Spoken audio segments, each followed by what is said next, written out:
It's 2019. 2019! Welcome back to Buffering Syndrome. We're in the midst of a polar vortex.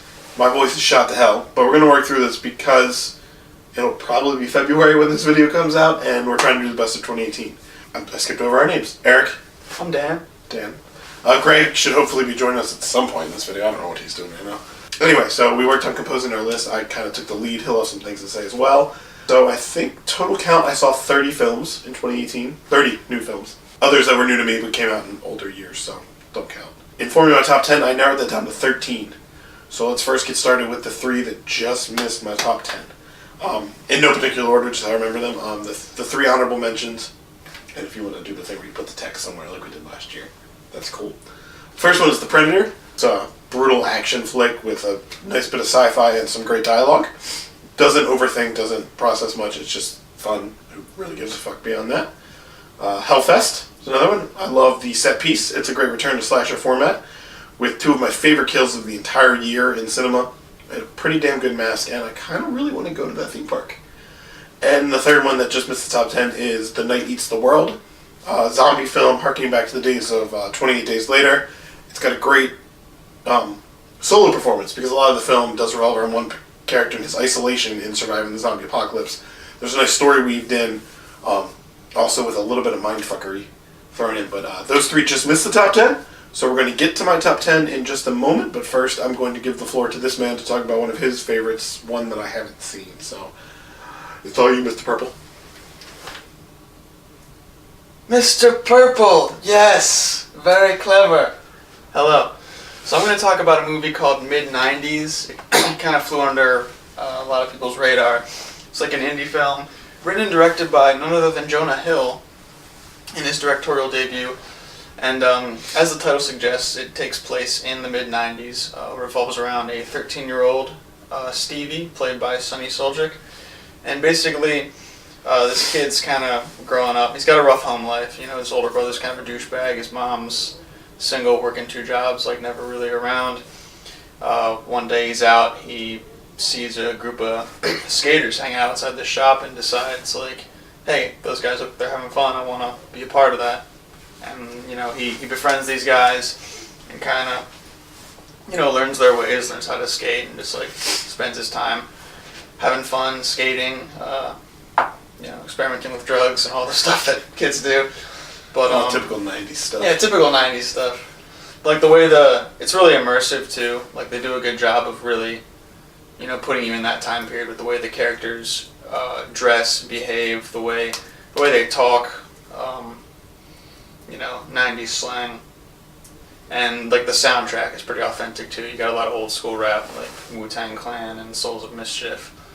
But overall, I thought it was very well done. You know, it was, like I said, immersive, very, very heartfelt, you know, a lot more depth than I was expecting going into it, especially considering that the only real actors are the ones playing Stevie, his brother, and his mom. The skaters are all just legitimate skaters, first-time actors, but everybody does a great job. And I look forward to seeing what else Jonah has in store. There you have it. Just his little tidbit on one of his favorite movies. He will be partaking in my top 10 as well, as I'm pretty sure you've seen almost all, if not all, the films that are on my top 10. So let's get started with that countdown. All right, number 10 on the top 10. I had to show you how many fingers I have. Ready Player One. I mean, it's Spielberg having fun in the same sense, you know. He gave us Jaws, and now he gave us this. Obviously, there's a lot in between, but everything he was able to incorporate in this movie, I mean, it's references galore. I mean, there's half-hour-long videos on the tube just bringing out every Easter egg, let alone the characters you actually like. But if you just know things, and that sounds so generic, but all you have to do is know stuff and pop culture. And pop culture, video games, it's an movies. 80s movie that takes place in, what's the year? 2045. Yeah, it just feels like an 80s movie. There's constant 80s references. They updated it some of a bit. Like, there's some more modern ones as well. Yeah. Mainly video game references and things like that due to what came out. And then, of course, you have a little bit of you have the Jason sighting, the Freddy sighting, the fucking Chucky sighting, which is fantastic. Aliens reference, Mortal Kombat, Teenage Mutant Ninja Turtles. It's all over the place. King Kong, Jurassic Park, Christine. Yeah, Christine, that was a neat reference. That one I loved. I was looking for that car in the whole entry. But I mean, there's a Faulted Love Story, which if I had one concern, it felt like that was a bit rushed, but it worked out in the end. Yeah. There's the action scenes. First of all, I'm a sucker for a good actual race. It's the only reason I watch the Fast and Furious movies. Just kidding. I watch them for multiple reasons. But that was probably my favorite part. The opening before the first game. If you're familiar with the plot, they have to find certain keys, right? Yes, basically. They have to find these keys to get to a hidden egg in the game. Yeah, and the first one is this dramatic race. And they play through it a couple times until I figured it out. But the first time you actually go through it, it's epic as hell. I also like the parallels of the real world danger and then what happened in the video game. Yeah. And the fact that in the Oasis you could be anyone or anything, I've thought about what my avatar would look like. If any of you've seen Legion, I gotta have the Gabriel wings. I'll go from there, but that's a requirement. It was like imagination on screen, though. It really was, and it was fun, and just enough Simon Pegg to make me happy. If this man read the book, I haven't. I only read certain things, apparently. So he got me hooked on the hype train, and I'm really glad I went and saw it. Anything you want to add to this 10th entry of the year? Yeah, so like you said, I did read the book before the movie came out, and I loved the book, you know, for all the everything that it was, the love story, the action, the references. Obviously, way more they could fit into the book than the movie, and if you're familiar with the book at all, then you know there's like a million different things that would probably be impossible for Spielberg to get all the rights to. And I will say real quick, touch on it, there is a moment, and we don't want to spoil outcomes or anything, but the book does go in a bit of a darker tone to a certain point. Yeah, yeah. Now, we don't want to tell you the difference because obviously he's encouraging the book. I would at this point, but go see the movie if you haven't already. But I would definitely recommend checking out both the book and the movie. It's a really fun watch. Like he said, a lot of 80s pop culture references, because if you're not familiar with the premise, basically it's this dystopian future. There's this really popular online game called the Oasis. And VR to the max. Yeah, pretty much. And, you know, real world problems make life kind of shitty, so people kind of escape in there. And the developer passes away, but he hides basically a secret egg in the game. And players who are able to complete these challenges and get the egg can inherit control of the company, more or less. So you got these kids working together to complete the challenges. Meanwhile, there's this, you know, evil tech company who's trying to get it. You know, the way the corporate world works, cutthroat, pretty much. One last reference I could put in there is I can't believe skipped over. The Shining. Oh, yes, yes. To incorporate some hardcore horror in that was a pretty nice touch, and it got a little freaky, and I'm not going to lie. A little in your face there for a few moments. If you've seen The Shining, there's a very, very cool sequence where the characters actually go through the Overlook Hotel to complete one of the challenges. Yeah, it's pretty neat. I know what you're thinking, though, as heavy as we just pushed that. I feel like we really went in depth on that one. Why is it number 10? Because the year was stacked. So, with that being said, let's do number 9. Number 9. Coming soon. Immediately. Coming immediately. And we're back with number 9. This is our first... 9! This is our first dip into the superhero genre, and more specifically Marvel, but it won't be our last. And that is the amazingly original epic that was Black Panther. Not to be confused with the political party. Chadwick Boseman. Yeah, so the hype, honestly, for this film had really come into full focus since Captain America Civil War, the introduction of the character, and now we're going to go back following the death of T'Chaka and how T'Challa, Chadwick Boseman, has to take over the lead of Wakanda and also keep Wakanda not isolated, but its own nation, hidden in a way. The effects were amazing. Absolutely. The city itself coming to life was terrific. We also had characters like Shuri, personal favorite there. A lot of cool new characters and interesting set pieces in this one. Yeah, it was really cool to see a whole new society. I mean, somebody might yell at me and say the internet works if I'm wrong on this one, but I think it was the first one that was really outside of America in the sense that the character itself is not American. Yeah. I know, obviously, the first Captain America was in Germany or France with World War II, but this being in a new country, you know, the accents were different. Hell, they had a token white guy. Technically, 2, I don't count Ulysses. Yeah. He's more the villain. I'm more Everett Ross. F. Ross, that's what it was. The fighter pilot, the now working. He's not necessarily working for S.H.I.E.L.D., I don't think, but he's CIA. He's CIA, okay. The Fed. But just to sort of through Bond-like scenes, villain. There was a Bond scene at a South Korean casino, a shady casino. This film was Marvel through and through, but it took the action adventure and then added James Bond elements. You had the lab, which is pretty cool. The inventions, because the tech was there. The tech is by far superior. A bit of the Lion King, but I don't want to get into that too much. If Simba was James Bond and Marvel. An epic car chase scene you're gonna like. Some hugely important character turns. Michael B. Jordan's turn as Killmonger, which, where do you rank that on your Marvel villains list? He's up honestly, pretty high. I think he might be to me, I'd say the Vulture is still my top. Adrian Toomes from Spider-Man: Homecoming, but I think Killmonger's right under there. Killmonger's in my top tier with obviously Avengers Loki, because obviously Loki changes all the time, and Thanos. But Killmonger had heart. He had reasons for his actions and an epic as hell backstory and a tragic loss. Mm-hmm. The opening scene, Sterling Brown was spectacular as always, even limited screen time. And a lot of the themes in this movie I felt were very relevant to society today. Oh yeah. It really set the tone for an origin story. It may be their best origin story. And it worked in a way because it actually technically wasn't. Yeah. Because his origin story was Civil War in a way. Right. Yeah. This was a week after I guess Civil solo War. film. This might have set new standards for solo films. Because in thinking it, Winter Soldier might still be my personal favorite Marvel entry. However, that's the introduction of Falcon, and there's heavy use of Widow throughout. Yeah. This was Black Panther. Yes, he has other characters in Wakanda fighting, but hero-wise, this is Black Panther. So this is a solo film, basically. And it hits the levels of excitement that the Avengers films hits, and things like that, and the heart it had. And one last thing, you might have some more. The soundtrack. Yeah. Kendrick. That's what I was listening to when you came down and bugged me when I was writing. It's probably one of the best Marvel movies. It's brilliant. It really, truly is. And it's one of those ones that gave you a certain feeling in the theater, and then you go home, either Netflix or DVD, Blu-ray, I don't know, 4K Ultra. I don't know what the hell you watch. The feeling doesn't fade.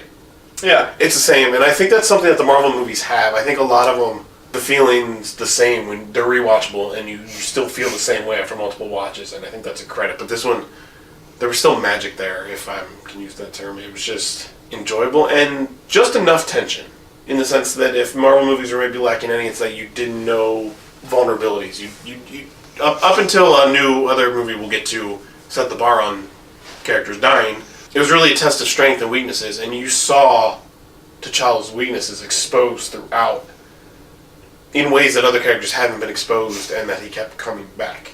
But he also didn't do it on his own. And there were even moments where he questioned who he was, which was maybe the most relatable. You want everyone to believe you're worthy, but are you worthy? Yeah. Again, so Black Panther comes in at number 9, and I guess we're going to then jump into number 8, unless you have something else to say. Oh yeah, you pretty much covered it. My only real complaint with it was just Claw's character arc. I kind of wish she was in the movie more, but I guess when you got so many villains, you can only do so much. I do believe, actually, and maybe I'm misquoting, I'd have to go back and look, I think that's what director Ryan Coogler even said. I think that was his regret, was that he thought... Because he's a really, really interesting character in the comics. Yeah. And Andy Serkis is fantastic. And they even hinted at his arc in Age of Ultron, and I think they could have built up more than that, but... But no, Killmonger was a perfect villain for the movie, and, I don't know, I really like a villain that you can empathize with, one that, not just some power-hungry maniac, but one that has motives you can get behind, one that you can reason with, and, understand where he's coming from. Because, this guy's, I can talk to this guy, I understand what this guy's going through. Yeah, so, that's all we're going to say in this short tidbit for our number 9, and let's do number 8. Number 8.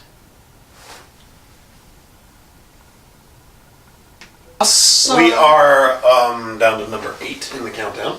Number 8. And that is our first taste of horror films in this year's top 10. Trust me, it won't be the last. And that is with the Netflix exclusive, The Ritual. The Ritual. Yes, that's what I said. The Ritual. You know, it sort of opened on the cliche of, hey, let's go for a walk in the woods, because nothing ever goes wrong when that happens. No, it's the story of friends who had been planning to go on a hike through the countryside, and during a pub crawl, one was killed. There was a shooting at a liquor store, so now the 4 remaining friends are going in the lost one's honor. And one of them injures the ankle, and that's what causes them to take the shortcut, right? I think that's what it is, the one trips. Yes, one of them, on their way down a mountain path, one of them gets their leg caught in a ditch, messed up his ankle, so instead of taking the trail they had planned, one of the friends suggests that they just go down through the woods, because it'll be a straight shot. And thus, it becomes eternal darkness. This isn't one like the Blair Witch where you feel like the woods are never ending or you've been going in circles. It's just, there is not much left. They find carvings in the trees. They find what looks to be like a skinned bear posted up there. And then, of course, they find a creepy cabin. The group's plagued by nightmares every night they rest. The storm gets worse each night. Yeah. During the day, they're pretty fine, but each night it rains really, really bad. There's a lot of references to Norse mythology as well. Yes, there is. And it's very good at building dread. In a sense of terror that you know, it's something's not right. And of course it gets even worse with the moment one of the group disappears. And of course it follows that trend as things get darker and darker. But there's hints of the occult. There's a third act that we can't even begin to describe because it went all sorts of directions. It made sense, not in a chaotic way you can't follow it, but in any sort of my explanation, aside from spoiling it, would not do it justice, as there's pure chaos and terror at the end of what you come face to face with. Some of the scenes I really liked is that in the nightmares, when the main character goes to sleep, he's back in that liquor store watching his friend get killed. And then all of a sudden the shelves are pulled away from him and he's back in the woods. And it's done so flawlessly that you almost question what scene we're in. And changes like that is something really cool. And it's, I don't know if it's necessarily bloody, but it's definitely one of the more on the darker side. It's not, you have to be willing to go dark mentally to watch this one. This isn't an intro into horror. This one, you're pretty in there. Like, I would put it on the list with Blair Witch Project as Woods movies. Just like the gradually building terror and tension, and as they progress further in the woods, you're just feeling more and more uneasy, and you know there's something out there. With guilt and regret, a lot of foundations in the character, as that's what each one's overcoming something during this trip that we might not necessarily know about. The main character we get to see because we see his nightmares, but they all have their own flaws that they're like kind of gradually working. Which leads to the dissension among the ranks. To be honest, the only one that was really good at keeping a level head is, ironically, the first one to disappear. So then chaos starts to slip. There's moments of pure hold your breath. There's something out there. You know, don't look now. It's dark. And there are scenes of gruesomeness, like I mentioned, the bear pin. There's some other things you find, but it's not in your face necessarily. It's not quite a jump scare, but it's a turn. It's a holy shit moment. But then it builds back and you're still hooked on the story. Like, get out, get out, get out. Okay, you can't. Very interesting third act. Yeah, and there's something out there, and I think, and I don't know this, I didn't quote any material to get this, but I think it's more along the lines of, they're haunted by their own demons, but there is an actual entity in these woods as well that's almost feeding off of them, like it knows that, which brings the horror into 2 levels, because there's PTSD aspects to seeing your friend get brutally killed, and then things like that. But it's really good. I think it's a new mainstay for the horror community. Like, it's definitely going to be rewatchable and analyzed, especially the scenes within the woods before the chaotic third act, what builds to it. But yeah, that's just a taste. It's number 8 on the list, and I'm pretty sure there's at least 4 or 5 other horror movies on our top 10, including, I guess the next one we're going to get a little mind-bendy with a sci-fi horror for number 7, and we'll bring that out immediately. We're in a different room, and we're here with number 7. This is where we're going to get sci-fi, mind-bendy, and trippy, and whatnot with The Endless. Good old Lovecraftian mess, but in the best way possible. I mean, 2 brothers. We're brothers, and there's 2 of us. That checks out. Technically, how did they? I don't know if we want to call it escape, but they got away from what the outsiders believed that was a death cult, or a suicide cult, or an alien worshipping cult. It was a cult, and for whatever reason, they feel their life's unfulfilled, so they agreed to go back for a day. I mean, obviously, it turns into more than that, and in doing so, I mean, they come across some pretty weird shit. Not just that, maybe the cultists are actually onto something, they're going to die. I mean, you have tests of strength going against nothing that you can see. You don't know what's in the bottom of the lake. There's multiple moons. And it feels like everyone at times is stuck in their own circle. And when it's all finally explained, it's truly fantastic. But he's the one that hyped it up on me. He fell in love with it instantly, so I'll give you the floor for a short time. I just absolutely love it. I mean, I'm a big fan of Lovecraftian horror, and this came up in like several recommended YouTube videos talking about movies and just like searching, like sci-fi horror movies, Lovecraftian horror. And you got these brothers been living out like their lives, just like kind of doing medial jobs after escaping this UFO death cult, like he said. And they get a videotape from one of their other friends from there, and they decide to check it out. But just they stick around for a while, and things just kind of get weirder and weirder. Like, first of all, she denied she ever sent the tape out. Yeah, she denied that, and everyone looks exactly the same as they did like 10 years ago. No one seems to age, and everyone seems to have like their own kind of unique talents. Yeah, when the two brothers got out, they are in their late 20s, I think, at this point. Yeah. And they got out when they were kids, like they were like 14. The oldest was 16 when they got out, and then I forget the age difference. But yes, he mentioned they go back and everyone looks like they did when they were there. So they're now borderline the same age as the supposed leader of the cult. I mean, that's something to be taken back by. But no, you just keep treading on. It's fine. They just have good genes, I suppose, so they don't age. You kind of come to find that there's something that's essentially keeping watch over this campsite, over this particular area, and the people there are almost bound there, like almost trapped there. And that third act, once the one brother, more so, I know they both eventually do, but once the one brother really figures it out and sets off on his own to save his other one, because throughout the time they're there, there's dissension there because the younger of the two brothers never wanted to leave in the first place, and now that they're back and he sees nothing wrong, sort of overlooking the obvious, he doesn't understand why they can't stay, while the older brother's like, still believes they're headed for death, so he doesn't see the point. So there's sort of a disagreement there. They go their separate ways for a short time, but when the older brother starts to figure out some of the sci-fi mind-bendiness, time travel-y sort of shit, that third final act really gets through. I mean, and then you start to meet some very interesting characters that don't show up until that final act. Yeah, and it's actually kind of neat because so this movie was written and directed by Justin Benson and Aaron Moorhead, who actually star in it. This is their third movie as a duo, and this movie actually ties in with their first movie, a film called Resolution. Now, I actually haven't seen that yet, but there are a couple characters from that who appear in this movie, and this is kind of a bigger indirect sequel to that. So you can watch them separately or together, it doesn't really matter. It's just like a neat that they kind of are creating this little universe. Yeah, and you'll see what you mean, that one can be in the other universe in a small segment. Watch the movie, it ties in with the circles and everything, but definitely one of the better pure sci-fi movies I've seen away, and it does go into horror territory, so that's always a win. But yeah, I mean, definitely something worth watching and rewatching, especially now that you know where the plot's going. It's really cool to pick up on certain things, and you start to see there were signs that something was off earlier that you didn't notice, other than the way people were. But yeah, it's one of the more original sci-fi horror films that I've seen in recent years. Agreed. And so that'll close our book on number 7, The Endless. And with number 6, we're going to get animated. So we're here now with number 6, and look who decided to show up. Greg's back! I'm still kind of sick, but... Yeah, I was doing this through no voice to start the video, so what the hell. And you'll also notice that he has the best chair out of all of us. It's a damn fine chair. I'm really jealous.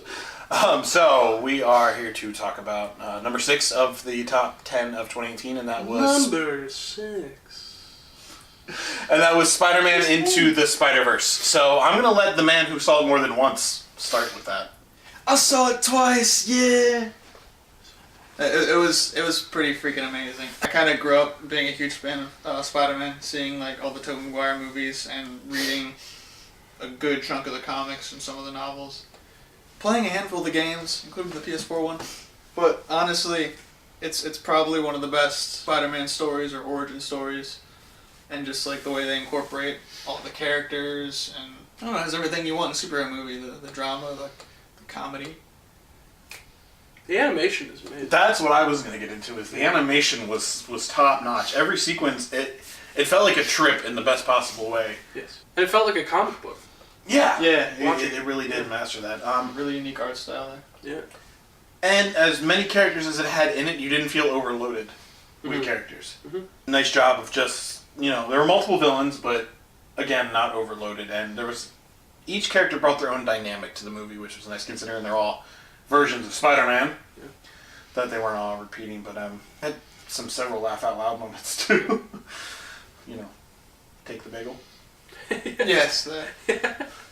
He took the bagel. Or my personal favorite line: "Where would I go if I were me?" Jake Johnson was absolutely terrific as Peter Parker, but it was there a name like different version? Peter B. Parker. Peter B. Parker, yeah. I liked The second how Spider-Man. ridiculously huge Fisk was. When he got out of his SUV. Yeah. Like, it showed like a Suburban, right? And then you see Fisk get out of it, and it's physically impossible for him to get it. He's bigger than But the I love truck. And it's Oscar nominated at this point, Best Animated Feature. So Incredibles 2 is probably up there as well, but Which I just watched yesterday. because it's on Netflix. Yeah. Which is nuts. But definitely worth the nomination, and I'm hoping that the SpiderVerse produces at least one sequel, if not multiple sequels. Yeah, I mean, they did, the tradition of ending a Marvel film with like a post-credit scene and all, and with how well it did and like all the characters, they could definitely, there's room for a sequel or a spin-off or two. Yeah, but definitely circling back to the animation, I don't think there's a comparison out there for the style which they used. He said it felt like a comic book come to life, unlike anything else, and even with, they had the speech bubbles at certain parts. It worked so well. Yeah, it was very Unique and definitely a must-see experience. Glad I saw it in the theaters. I don't think that's still an option now. I don't think it's making any sort of return like Black Panther did. But home video, make sure the lights are off for whenever you watch it. I feel like it's a given for movies, but with the lighting for this particular film and the flashes and the jumps, it's great. Mm-hmm. And watch out for spiders and sewers and train stops and whatnot. the radioactive kind of stuff. If you happen to notice, if it's not radioactive, it's just a Black Widow. By all means, take your chances. I would totally let it bite me though. Like if Get I that knew, flip. How do you do this? like if I knew that spider was like radioactive, fucking do it. Burst in flames. I hate spiders. You get the wrong word. You get the wrong power. Yeah. He's like, you don't turn into Spider-Man. You turn into Man Spider. Just a head on your Your legs. power is just summoning spiders. Yeah, oh God. And you don't know it. Oh Jesus. So you start and then all of a sudden, just fucking spiders just start coming out of everywhere, dude. In worst case scenario, you get bit, Then you get cancer. I'd have to find a gun, Let the spiders eat. probably shoot myself. More spiders come out. Oh God damn it! Why'd I grab my gun? Spiders come out of the I gun. grabbed my spider gun. I have nothing else. Shooting them as they come out. Yeah. So on that note, Yeah. So many spiders. while Greg's being buried in spiders, we're going to move on to number 5, which is we're in the top 5 of the year now, so it's about to get a little intense. And 5 is a top-notch action movie, which I may have been the only one of the 3 of us to see, but I don't know we will pick up that right now. 5. How it feels to chew 5 gum. I don't think we can use that. Stimulate your senses. Yeah. No, you have to edit that part out. Copyright. Stimulate. No, you have to edit We're that not part. sponsored. There we go. We don't have to edit it out. Alright, so we are back with number 5. We've officially entered the top 5 of our favorite movies of 2018, and I was too lazy to bring a chair into this room, so I'm sitting on the floor. And I'm pretty sure to consult with the guys, I am the only one that has seen this one, and that's actually a crying shame. But they'll get around to it when I buy the set, and that would be probably the best action movie that wasn't also a superhero movie, and that would be Mission Impossible Fallout. I will say this hands down, I think it's the best of the series. But I think at least with 4, 5, and 6, they've each gotten better. It set the bar because I'm iffy about the first 3. It's been a while since I've seen 3 though, so I'll go back and hold judgment on that one. But I'm not as high on 1 or 2. But I mean, it might have been the perfect action movie. You had, I break it down in 3 categories. Had the best of everything. It had the best chase scene I've seen in a while between 2 people in a car and 1 on a motorcycle. Had a helicopter chase that also turned into a bit of a dogfight based on the guns they were shooting out and coming at each other. And one of the best physical fight scenes, and I'm sure you've seen the previews with Henry Cavill as Superman reloading his fist in the bathroom. That fight scene went on, had multiple parties in it, so it was really, really cool. Well choreographed and kind of brutal. But the story kept adding layers, and even though the trailer may have spoiled something in a sense of, maybe it kind of gave away that Henry Cavill wasn't playing on the side of the CIA as he claimed to be. The way it came to that conclusion in the movie was pretty good. You had the old classic, pull the mask trick off, who was who. Simon Pegg, terrific as always. I mean, that's a given. Alec Baldwin, a surprising turn, showed up in some key scenes that you wouldn't expect. Ving Rhames is badass, so there's that.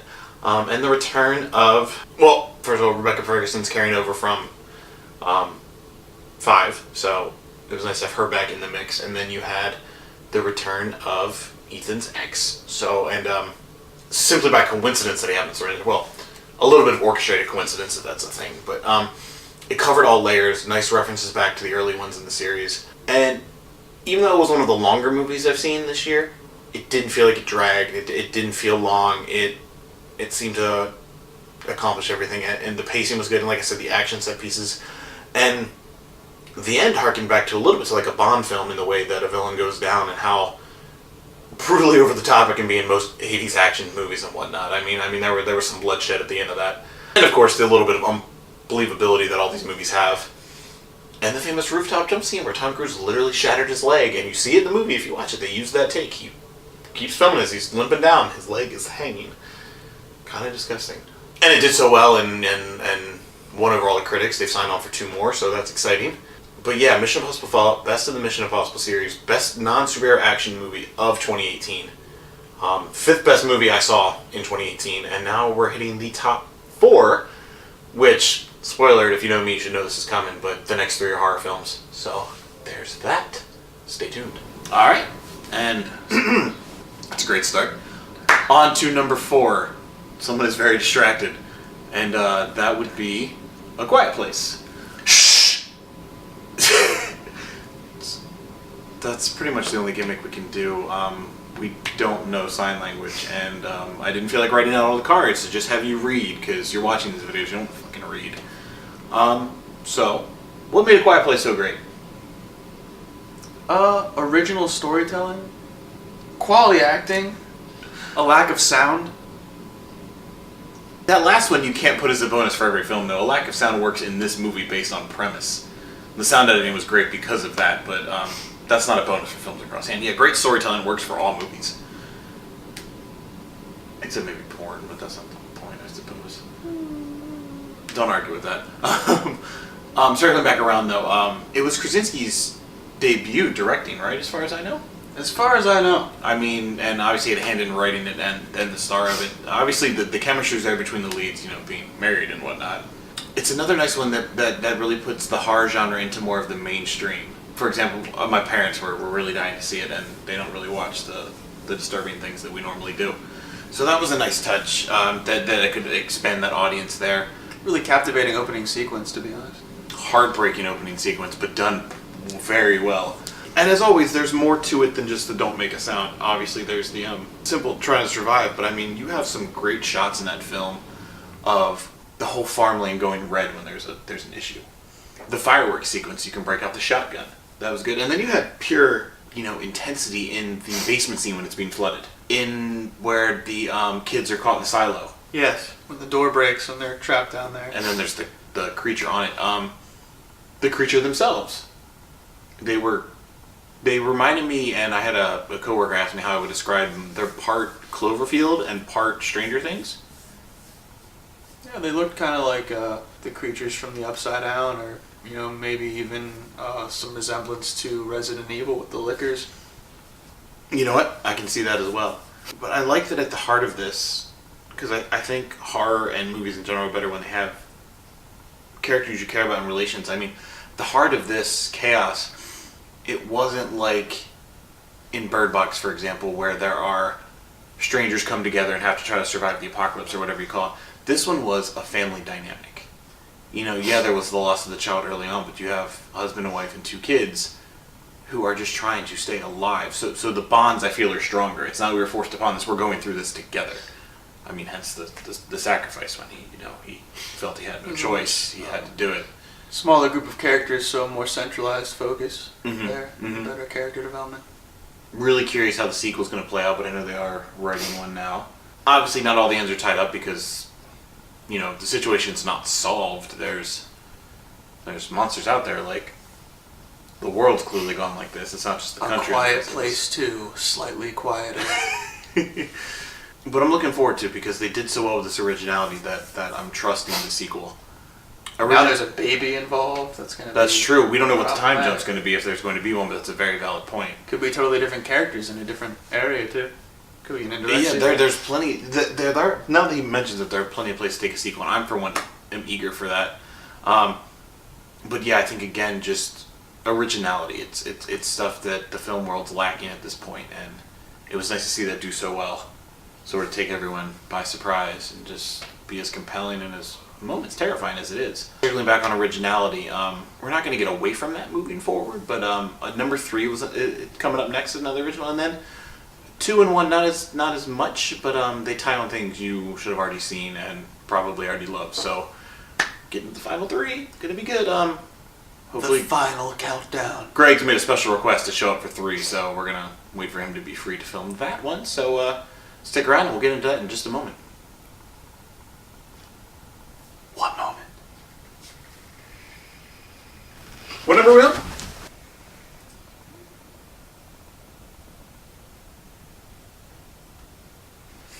I don't know.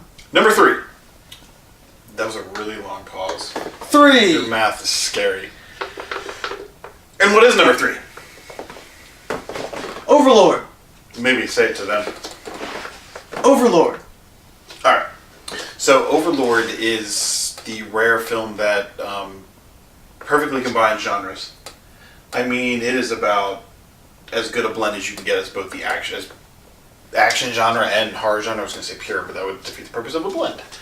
So, World War II. So, that's fucking awesome to begin with. Opening scene, plane shot down.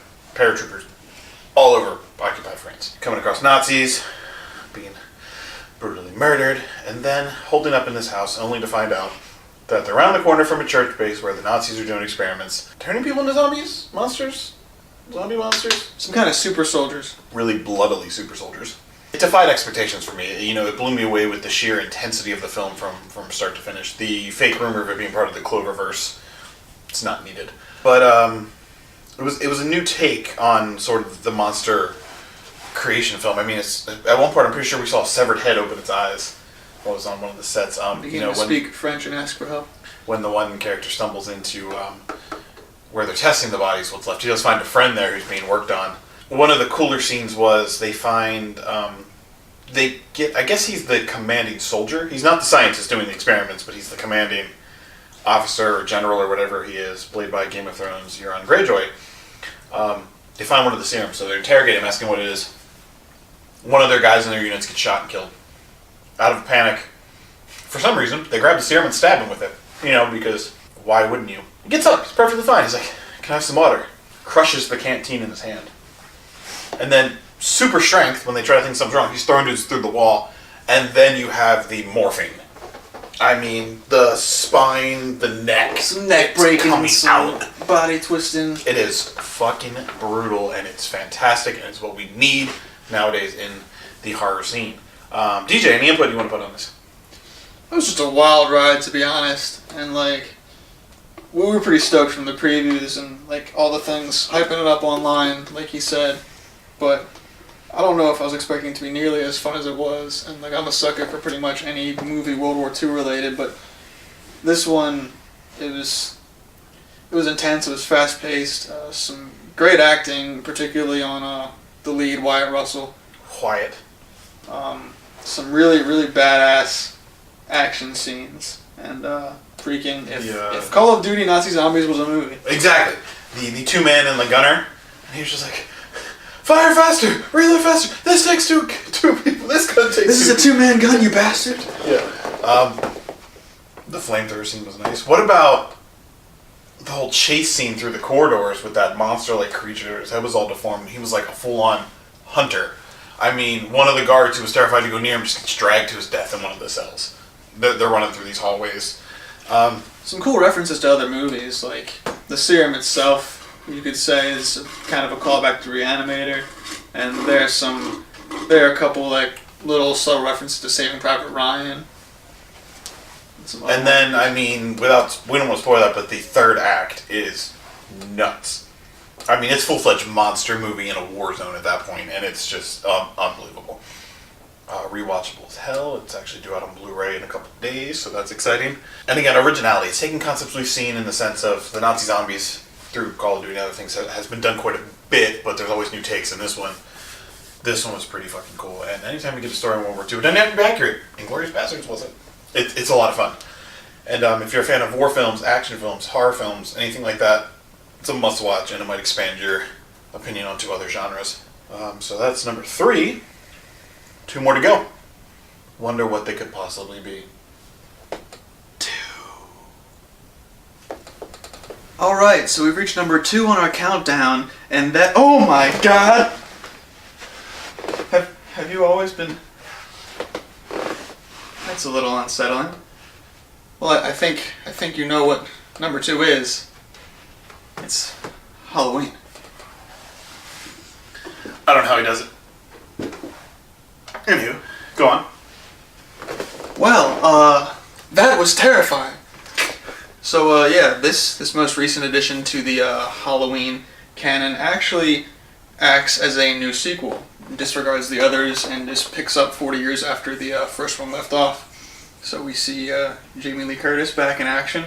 Events kind of unfold after Michael, who's been in solitary confinement for 40 years. Yeah, it's 40 years to the day, yeah. Escapes and goes after.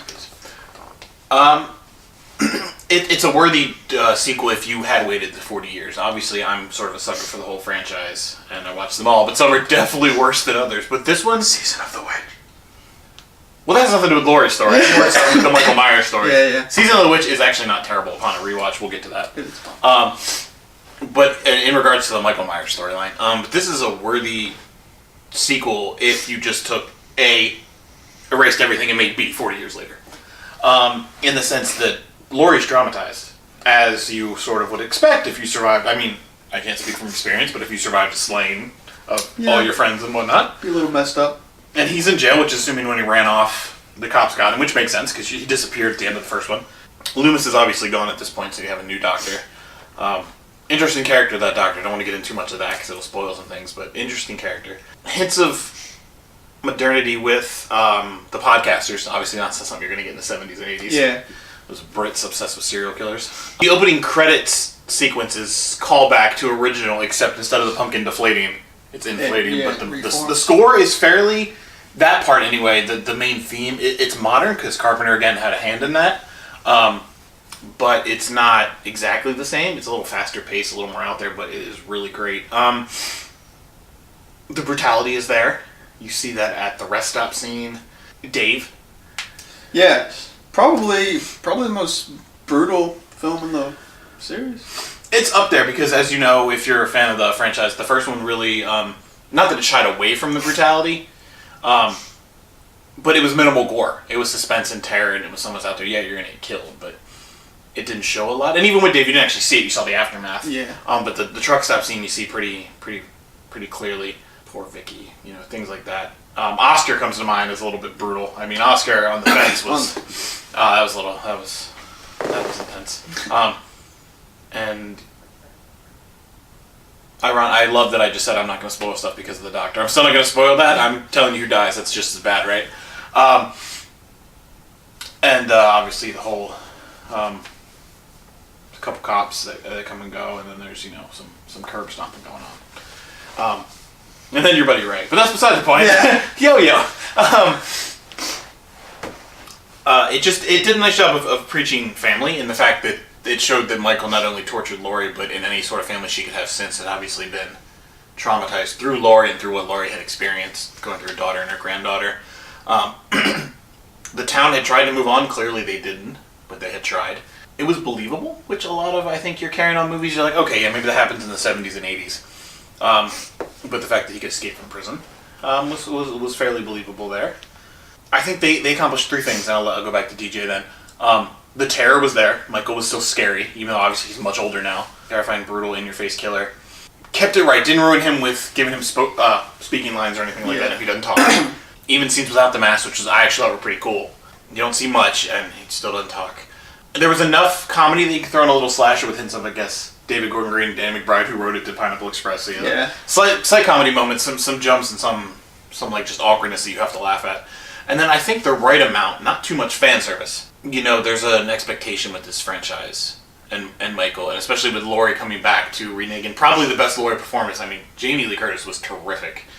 Clearly dealing with PTSD and isolation and harboring emotions and just broken, but still fighting every day. There's actually a scene that doesn't make the film.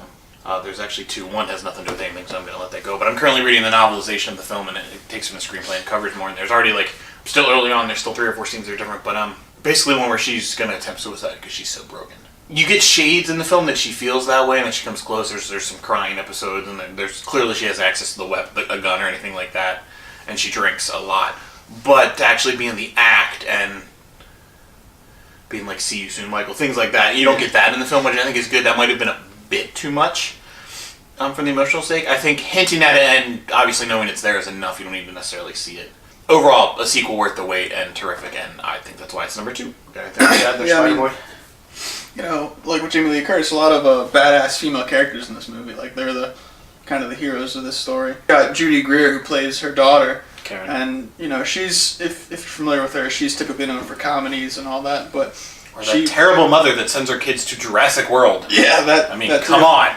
No, she was, you know, pretty believable. You know, you could tell, like, the whole childhood trauma her being raised by her mother, who had gone through all that, and, like, they kind of go up on her childhood being raised. Touching on that, on her specifically and a bunch of other people, the dialogue is believable.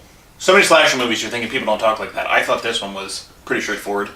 You know, maybe watch where he spilled the peanut butter, but that's a whole other story. Yeah. His character, I can see him saying that, so that's believable, but yeah, I thought it was pretty on point. Even in moments of terror, they weren't screaming exposition and things like that. You know, we got the exposition of what we needed, and then they said what they needed to say. A nice little hint of Loomis in an audio tape. But other than that, the dialogue was great. Sorry to No, they didn't, you know, go overboard with anything either. Like, perfect balance of, you know, intensity, violence, fear, you know, a little splash of comedy here and there.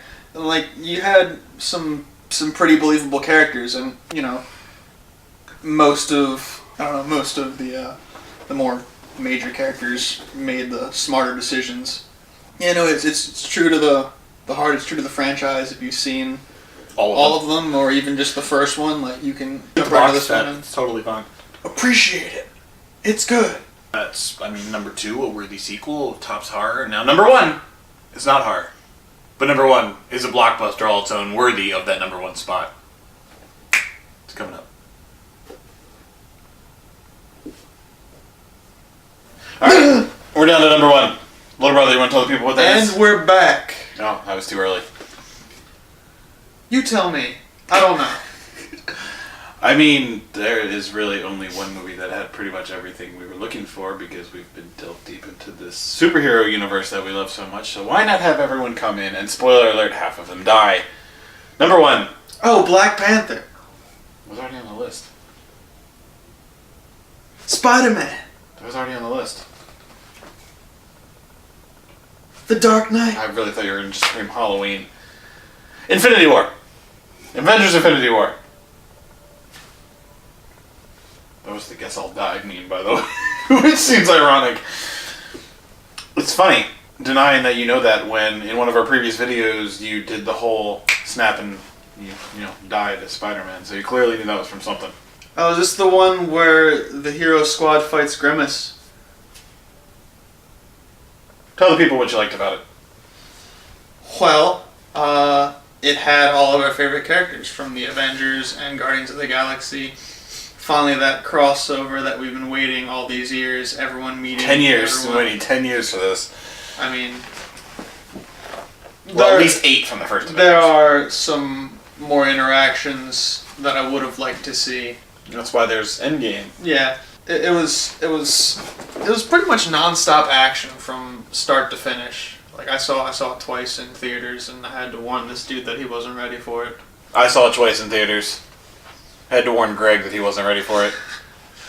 It was awesome. We've watched it so many times since. We brought it on vacation. We're at a beach. We're at a condo on the beach, and one night storm. Let's watch Infinity War. And now it's on Netflix, so you can watch. Yeah, Christmas drop. How great. I guess I had to put out is the world building and the settings. I mean, you were in space, specifically nowhere. Where the Collector is and whatnot from the Guardians universe. You were on Titan. You were in New York in the beginning, and you saw much more of. I shouldn't say much more of Wakanda, but you were in Wakanda for quite a bit of that, especially in the final scenes there. So many iconic team-up moments from characters you wouldn't expect or you've been waiting for.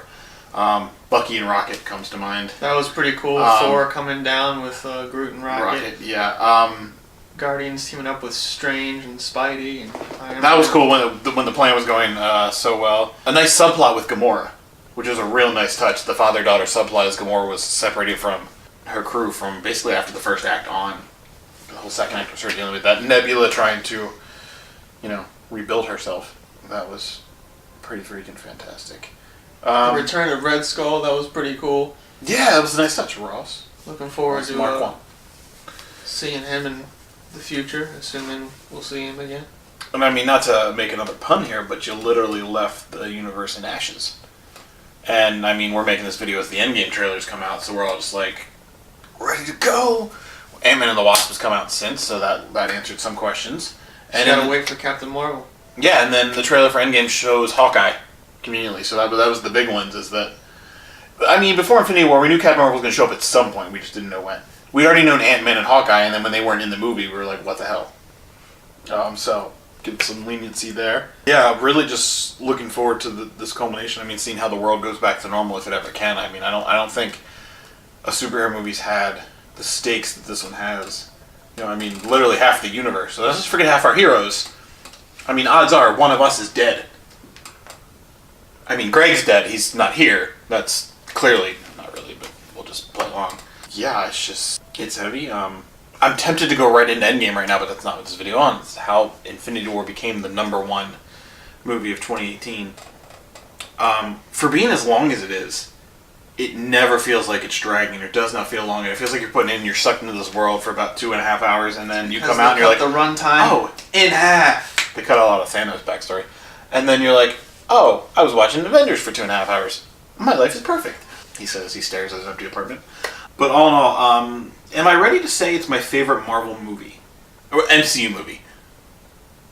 I might be. I might be at that. That's point. A bold jump, sir. Well, Winter Soldier's still my one, as of right now, but if anything can rival it, it's Infinity War. But we'll get into ranking the MCU probably after Endgame. We might try something like that. So we'll have 3 more, because we'll have Spider-Man coming out not long after that, so we'll have 3 more Marvel movies to add to that list. We'll do that later.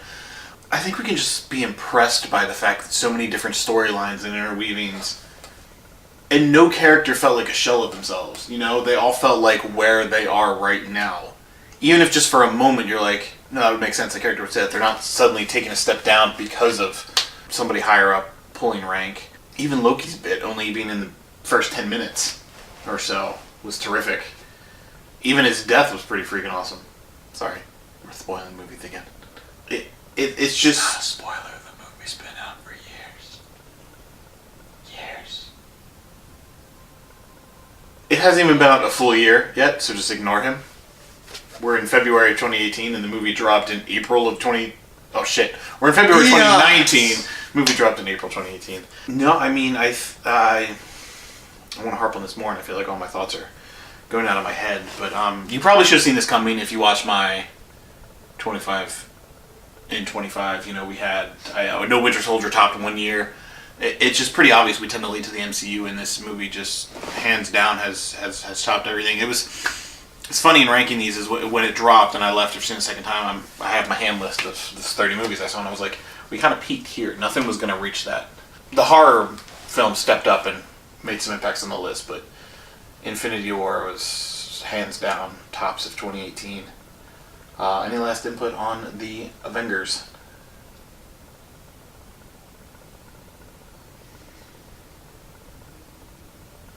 I don't think so. All right. Then that's going to be it for our top films of 2018. We hope you enjoyed. Sorry it took so long to get to us. We've been partially lazy and partially busy. And I don't know. There's not another word to put it there. I'm assuming you might put our Twitter thingies somewhere at the bottom here at some point, maybe, in one of these videos. You can tweet all this shit at us if you hate our videos. I'll give it a go. I have other things written, so hopefully I can get some more filming done soon. We're also hoping to do some more gameplays. The previous installments of WWE and Crash Bandicoot specifically did look pretty good, so we have some ideas, possibly Spyro. Check out our Facebook page for random video game stuff. Yeah, he posts a lot of video game stuff on our Facebook page. Also, I've been movie reviews mainly with things I've seen so far this year. A lot of Netflix originals. I'm four, I saw 30 in 2018. I'm 4 deep now in 2019, so we'll see where that goes. Again, thank you so much for watching. Greg is not here, so I'm thanking you for him. Eric. Dan Man. Ocean Dan. Take him by the hand, whatever you want to call him. And stay tuned for scenes for our next episode. Yeah, I don't want to promise you that because even though I have a bunch written, I don't know what I'm doing next. We've been renewed for season 2. But there's going to be some nostalgia, I hope. So stick around for that, and thanks for watching. Stay classy, San Diego.